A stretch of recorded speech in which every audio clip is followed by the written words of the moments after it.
JBNN will keep you informed. I'm Michelle Jones. Before we get into the news, please remember to like, subscribe, leave a comment, and to share the news with someone today. Now on to the news. Police report increase in siege of illegal guns and ammo. The police are reporting an increase in the siege of illegal guns and ammunition this year, highlighting intensified efforts to curb gun-related crimes across the island. As of December 8, 2024, 725 illegal weapons were seized, 72 more than the 653 confiscated for the same period in 2023.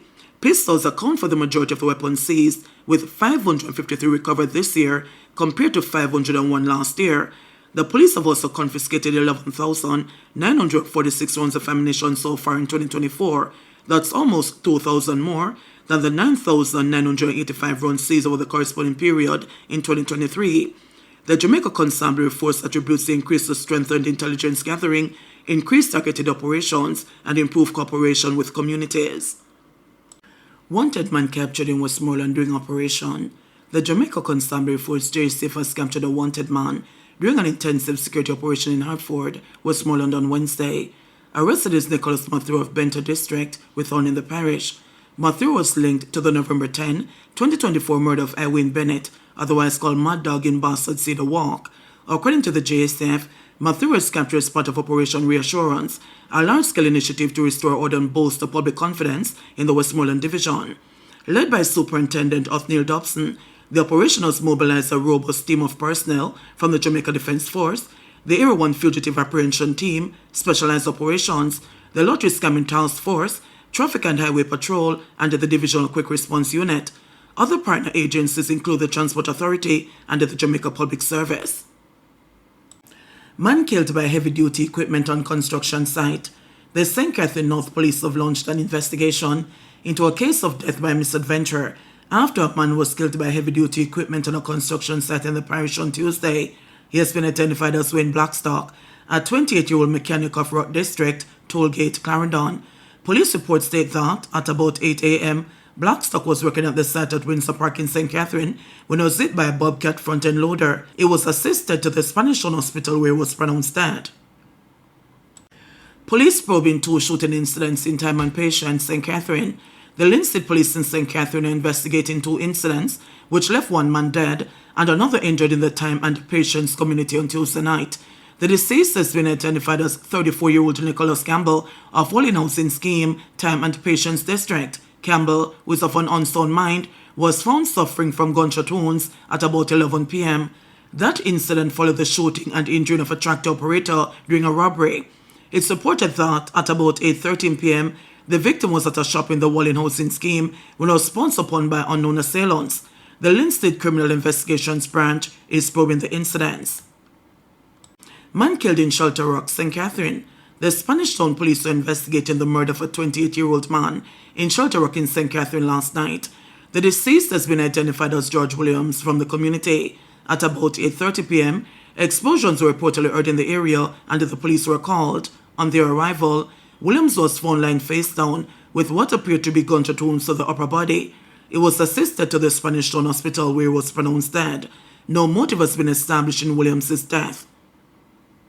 PM Holness concerned is being targeted amid latest IC report. Prime Minister Dr. Andrew Holness has expressed concern that he's been targeted after an Integrity Commission report tabled in the House of Representatives on Tuesday highlighted significant irregularities in the development of a property associated with him. The investigation centered on a residential development at 2 Wycliffe Close, Beverly Hills, Kingston 6, owned by Estate Bridge Holdings Limited.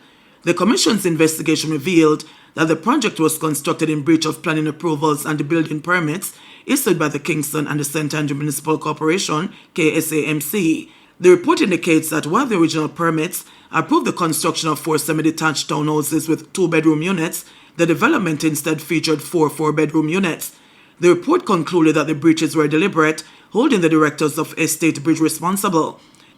It also criticized the KSAMC for failing to enforce compliance with the approved building permits and planning regulations. In a statement Monday night, Dr. Holness said despite the Commission not making conclusions or findings about him in the report, he has asked his lawyers to review the document and provide further advice.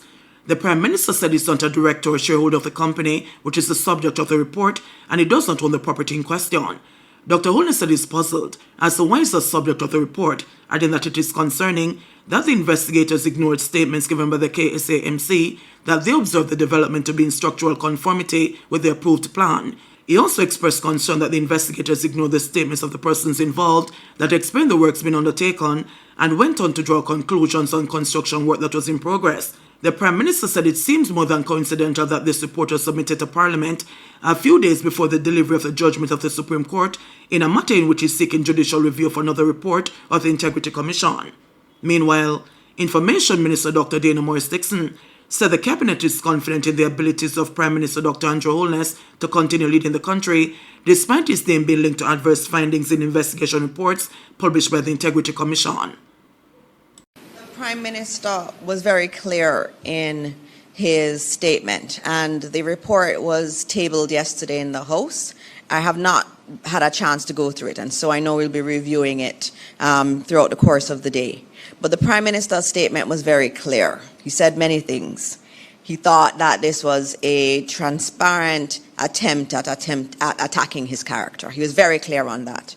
And I know that we in the Cabinet, we stand with the Prime Minister on this matter. And these are definitely matters that are before the court. And so I try not to speak about matters that are before the court. But the Prime Minister in his statement was very clear that he was not a director, he's not a shareholder, and he doesn't own the property. That was very clear in his statement, and that is what I would like to be reported. I do note that there were some reports overnight that had said things different than that.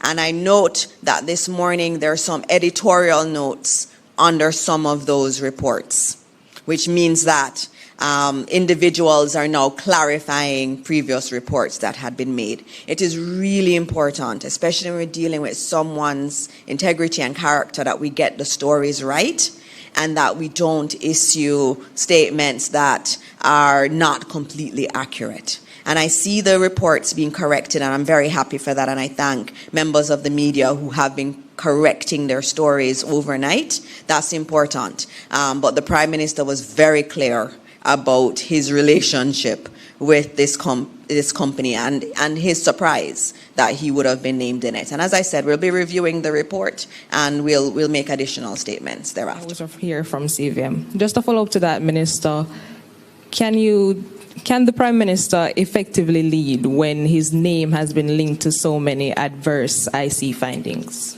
I think the Prime Minister can definitely lead, and if you see what is happening, he is leading. He's leading our country very well.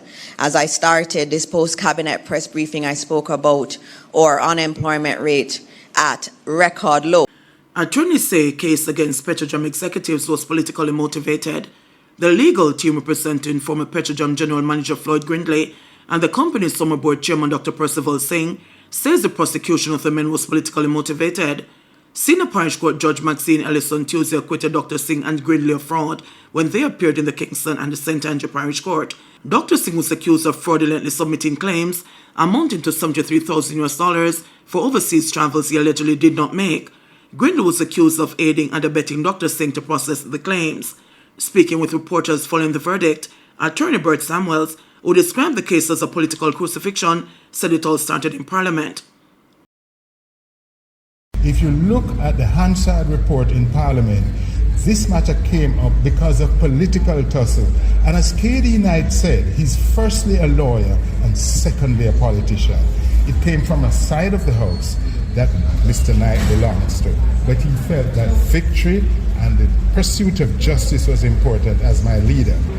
Dr. Singh was asked to refund every travel ticket that he made to attend board meetings where he sat and presided over board meetings. He was asked to return the money spent on a surprise birthday party for him. It was a surprise for him.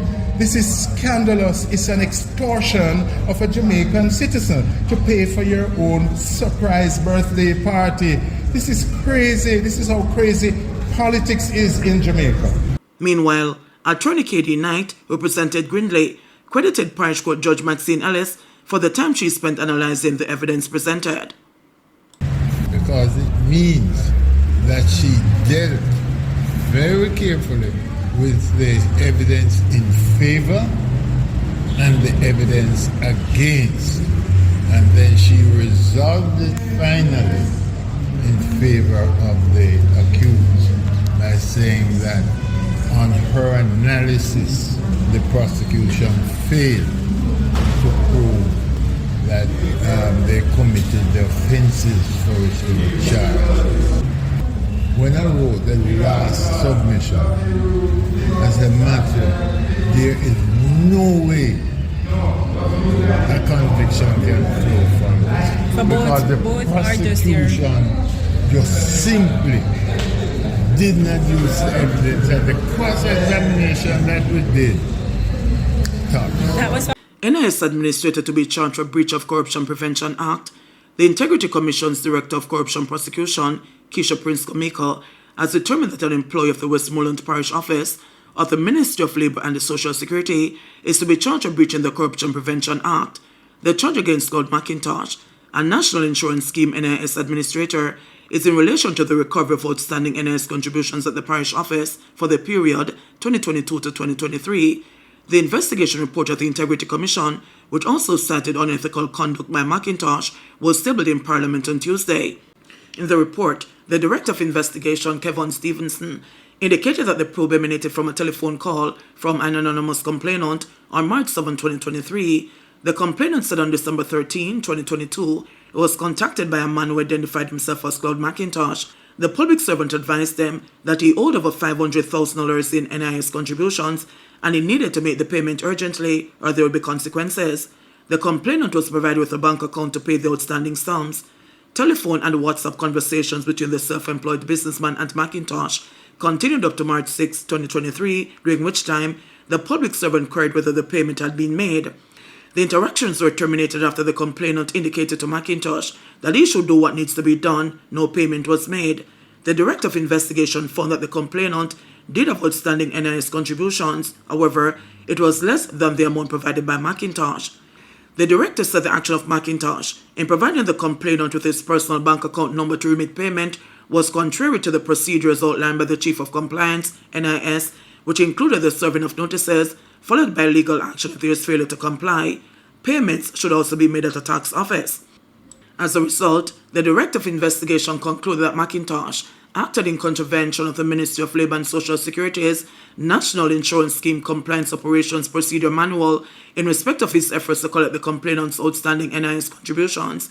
His conduct was found to be a breach of the Corruption Prevention Act. The Director of Investigation is appealing to anyone who has paid monies to or who has been approached by McIntosh in relation to their NIS contributions to contact his office as soon as practicable. JBN will keep you informed. Please remember to subscribe, like, share, leave us a comment, and click the notification bell to receive our daily news items.